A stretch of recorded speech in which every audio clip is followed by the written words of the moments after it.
యుద్ధం అంటే రక్తపాతం మాత్రమే కాదు, మైండ్ గేమ్స్ కూడా నిరూపించింది ఇరాన్. సైకలాజికల్ ఎకనామిక్ వార్ఫేర్ వ్యూహాన్ని అమలు చేసి శత్రువుపై నేరుగా దాడి చేయకుండా ఆర్థికంగా దెబ్బతీసింది.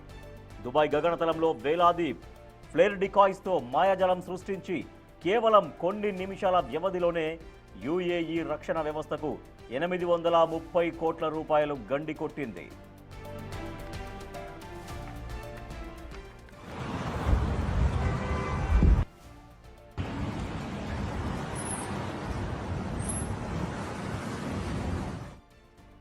మంగళవారం తెల్లవారుజామున దుబాయ్ ఆకాశంలో ఒక్కసారిగా వందలాది వెలుగులు ప్రత్యక్షమయ్యాయి.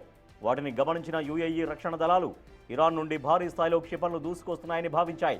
వెంటనే అలర్ట్ అయి దుబాయ్ రక్షణ కవచమైన పేట్రియాట్ థర్డ్ ఎయిర్ డిఫెన్స్ సిస్టమ్ను యాక్టివేట్ చేశాయి. అయితే ఇరాన్ ప్రయోగించినవి నిజమైన క్షిపణులు కావు, అవి ఫ్లేర్ డికాయ్. మెగ్నీషియం వంటి రసాయనాలతో తయారయ్యే ఈ ఫ్లేర్ డికాయ్స్ గాల్లోకి రాగానే విపరీతమైన మంటలతో విమానం ఇంజన్ కన్నా ఎక్కువ వేడిని ఉత్పత్తి చేస్తాయి. దీంతో ఎయిర్ డిఫెన్స్ సిస్టంలోని సెన్సార్లకు ఆ ఫ్లేర్లను చూసి నిజమైన మిసైళ్లని కన్ఫ్యూజ్ అవుతాయి. మిసైళ్లను ప్రయోగించి వాటిని పేల్చేస్తాయి.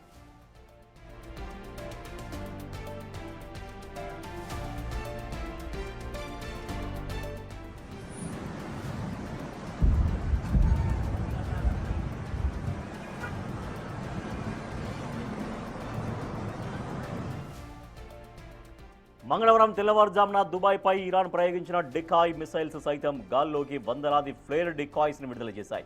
వాటిని యుఏఈ ఎయిర్ డిఫెన్స్ సిస్టమ్ నిజమైన మిసైళ్లుగా భ్రమపడ్డాయి. ఆ ఫ్లేర్ డికాయ్స్ని పేల్చేందుకు అత్యంత ఖరీదైన ఇంటర్సెప్టర్ మిసైళ్లను ప్రయోగించాయి. సాధారణంగా ఒక్కో ఇంటర్సెప్టర్ మిసైల్ ధర దాదాపు 2 నుండి 4 మిలియన్ డాలర్లు ఉంటుంది. కానీ ఇరాన్ విడిచిన ఫ్లేర్ డికాయ్స్ వాల్యూ కేవలం కొన్ని వేల రూపాయలు మాత్రమే. అలాంటి ఫ్లేర్ డికాయ్స్ను ప్రయోగించిన ఇరాన్ యుఏఈ రక్షణ బడ్జెట్కు $100 మిలియన్ నష్టం కలిగించింది. డికాయ్ ఫ్లేర్లు ప్రయోగించి యుఏఈ ఇంటర్సెప్టర్ మిసైళ్లను ఖాళీ చేయించాలని భావిస్తున్న ఇరాన్ ఆ తర్వాత నిజమైన క్షిపణులతో దాడి చేయాలని మాస్టర్ ప్లాన్ వేసినట్లు రక్షణ రంగ నిపుణులు అభిప్రాయపడుతున్నారు.